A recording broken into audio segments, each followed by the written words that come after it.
The United States has hit its longest shutdown in history. Also, a typhoon kills hundreds in Southeast Asia. And if you've got some travel plans coming up, particularly in the US, you could be out of luck. Here to discuss it all is Lisa Daftari with the Foreign Desk. Lisa, welcome back. Thank you so much for having me. Great. Okay. We love having you on. So, Lisa, this one could affect holiday travel plans, although we're hoping it's not going to go that far into the future, which holidays are just right around the corner with Thanksgiving and Christmas. Lisa, so the U.S. is ordering a 10% cutback of flights at U.S. airports due to the government shutdown. And apparently, about, 13,000 air traffic controllers, 50,000 screening agents have been working without pay. Many are now calling in sick to take second jobs.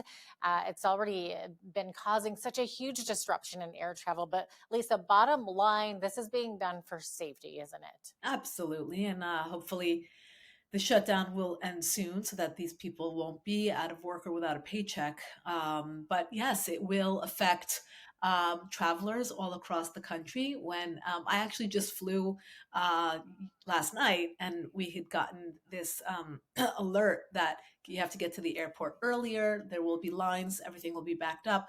But thankfully, it wasn't that. Actually, I think the lines were shorter than ever. But it just could be that people are either canceling or postponing travel, not to hit those bumps in the road. But yes, they are planning at this point to scale back on flights from major airports so that again it doesn't pile up on the runway and you don't have these lines and delays to inconvenience people, but to just cancel the flights and not have to deal with that. So they are now saying very conservatively a 10% scale back, but we'll see what that means. But again, I do hope that with these elections behind us going forward and looking at the fact that people will lose their livelihood, or at least it'll be on pause for a while, that it will behoove Democrats and Republicans to work this out and get things back on track. Yeah, the government shutdown is now, 36 days at least, or over 36 days, so the longest in U.S. history. How long do you think this will continue, Lisa? I mean, I wish I had a crystal ball for many other things, but this as well.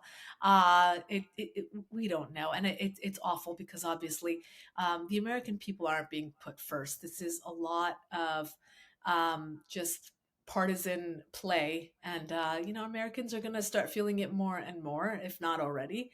And again, like you said, it's really for security. So when you think about, you know, the air traffic controllers, that's just one part of it. But what else? What about military? And I know that the Trump administration had said that they're going to be paid, but there's a certain morale here for anyone who works for the government that, that we can't be shut down, right? We have to continue, we have to thrive, and we have to put this behind us. Look, when we have this shutdown, there's the morale, the just the perspective of government being shut down and not moving forward. We have so many things to do, and we have wars overseas, and we have borders to protect, and there's a war on the drug cartels, and there's so much more. But I hope going into the holiday season that this does stop so that we could focus on building the economy, focusing on Thanksgiving, focusing on Black Friday, focusing on Americans having bread and food and whatever else they need on the table for the holidays that are upcoming.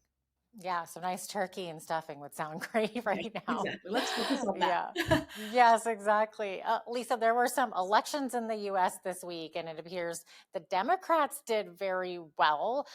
Lisa, so I hear that President Trump said that he thinks the government shutdown had something to do with his party not doing great. Yeah, there are some polls. So the four major elections that people had their eyes on were the two governors' races in New Jersey and Virginia that both went to Democrats. And then you had, of course, the mayoral race in New York City that went to Zohran Mamdani, who is not just a Democrat, he's a socialist Democrat.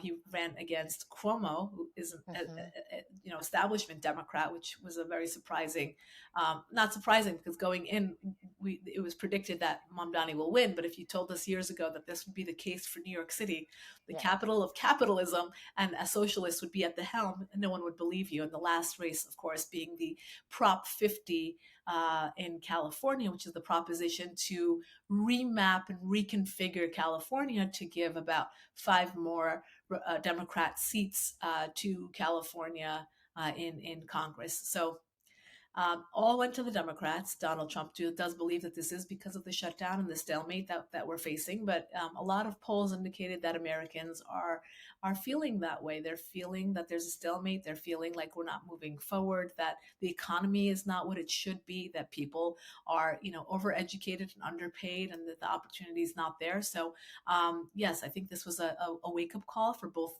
the Democrats and Republicans in many ways, but more so for all types of leadership, whether it's local or federal, to say this is what Americans want. And there's a breakdown of how women voted, how young people voted, how young women voted, and really feeling that a lot of young women were very, very pivotal in a lot of these races, particularly New York City. We also saw it in Virginia, where they feel maybe resentful that they are very hardworking, or they're very educated, or they didn't have opportunities for marriage or for work or for proper pay, and for that reason are really supporting these newer candidates and the Democratic Party. Hmm. And of course, you mentioned there New York City's Zoran Mandami, the first Muslim to ever win the mayoral race in the Big Apple. He's 34 years old. And you mentioned he's more of like a socialist Democrat. And, I've heard that he's been very, very aggressive on those socialist issues. And also that he ran his campaign based on a pledge of universal childcare, free bus rides, rent freezes, affordability measures, but now he's been kind of targeting Trump and ICE agents. Yes. So yeah, everything's free. I mean, where is that going to Mhm. come from? Virtually impossible. Again, New York City being such a vibrant economy that will suffer greatly, and I hope that I'm so wrong, and that one day we can revisit this conversation and show me that I was so wrong, because it's my hometown, and I was just there actually during the election, and to watch young people who are just misinformed and angry and hateful toward the United States, the country that gives them refuge. And he really did try to, sell his story and narrative to, immigrant families. I come from an immigrant family, and funny enough, my father came to New York as an immigrant, and that's not the story that I grew up with. I grew up with the story of capitalism and the way of the American dream, and that we were able to have upward mobility. But when you treat people like victims, and you tell them that this country is awful, I mean, the country that they came to have refuge from wherever else they're coming from, how will they contribute to society? How will they make society a better place? How will they contribute to the economy when they're looking to get free things instead of to work and pay? So I think it's a very different and dangerous ideology. You mentioned he's the first Muslim Mhm. mayor. That's fine, but he has shown a lot of radical, extreme points of view, particularly towards the Jewish community. Again, New York being home to the second largest population of Jews in the world, second to Israel, and very close to the population of Israel. So a lot of communities are worried about him defunding the police, going after the middle and higher tax brackets. They're worried about big companies leaving New York and abandoning that economy to go places like Florida and Texas, where they incentivize companies coming in and incentivize tax breaks, and incentivize capitalism. So I do think we're in for a very disappointing kind of future for New York City. And again, I hope I'm very wrong, but this is the way the people have voted. I walking through, and I will say one positive thing about all this is that he was able to increase by exponentially civic engagement among young people. So you would walk through New Yes. York and see people that would never, don't even know what a polling station is, and had the I voted sticker. So he was Wow. able to get people to come out, and hopefully those people in the next few years, whether it's through education or experience, will learn that this is not the way forward, and not to be promised false things that can't really be, that just doesn't work. The math doesn't add up. And I know it's been said so many times, but show me a case of socialism or communism that has worked. Show me one society that has thrived on socialism. But obviously New York City being the best anecdote for how capitalism works, and how all these people want to live and thrive, and it's concrete jungle where dreams are made of, as the quote goes. The song, yeah. The song uses that exact terminology, that that's where it happens because of that thriving economy and capitalism, and again all the financial sector, which is such a big part of New York. So he is going after so many of the pillars that have made New York what it is, and again, bringing out a lot of the immigrants, bringing out women under 40. That was his biggest bracket, and we'll have to see. We'll have to see what happens. Definitely we'll see what happens. It's one of the largest economies in the world. It's hard to believe, but it's larger than many countries, Right, including Canada, New right. York City alone. It's bizarre. Okay, Lisa, let's move out of the United States for a second here. It is typhoon season, unfortunately, in the Western Pacific, and there's a deadly one. It's a deadly typhoon wreaking havoc on the Philippines. It's now heading towards Vietnam. At least 114 people at last count have been killed. Another 127 are still missing. It's hard to believe, but what can you share with us about this, Yeah, Lisa? again, yeah, another story of the wrath of Mother Nature. Of course, that death toll, unfortunately, will climb. As you said, many are still missing, and it's moving towards Vietnam. So, really wreaking havoc on the region.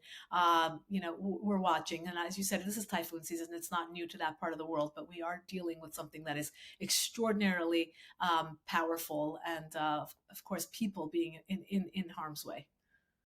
Yeah, absolutely. Lisa, it seems that more acts of violence are being perpetrated using vehicles. On Wednesday, in an island village off the west coast of France, it was reported that a male driver plowed into a small crowd of pedestrians and cyclists. And it's been said that the driver had shouted Allahu Akbar before the deliberate act, which left now four people critically injured. What more can you share here? Yes, another act of extremism, terrorism, Islamism in Europe, which is no stranger to these kinds of acts. Whether he is tied to a bigger terror organization, or whether we want to call him a lone wolf, a term that I've never liked, because uh, when people do become radicalized, there is a bigger force, an organization, or money, or some sort of obviously ideology that is behind these terrible acts. He plowed into people intentionally, saying Allah Akbar, which means God is great, but that is the call that jihadists often, kind of bastardize the term and take it and say that. Then he tried to set fire to the car before he was apprehended. So really trying to cause as much damage as possible. I also want to turn people's attention to the fact that Germany, a place where many people visit from Europe, from around the world during Christmas season, because they have these beautiful Christmas markets that are just it's something that they're known for. And this year they are contemplating closing and canceling a lot of those Christmas markets because of car rammings that have happened in the past. They believe it's a soft target. It's a vulnerable thing. These Christmas markets set up and cars plow through them and kill many people. So I think it's really a wake up call to the West to look at Europe and say, we could be next if we allow this extremist ideology to fester more than it already has. I know we talk about open borders and the fact that many of these extremists are here. If you have been paying attention, Kash Patel of the FBI announced that two young people were actually just apprehended yesterday from New Jersey, but they were planning a plot on Halloween in Michigan, a terror Right. plot. Yes. In And they Dearborn. were, I mean, Hmm. if you look at them, they're like posing on Instagram with their Nikes, and just, again, people you would not detect, believing that they are extremely progressive, extremely westernized. And this is what they're thinking about. So again, how do they become radicalized? How do they get into the country? Are they born here? Are they coming in?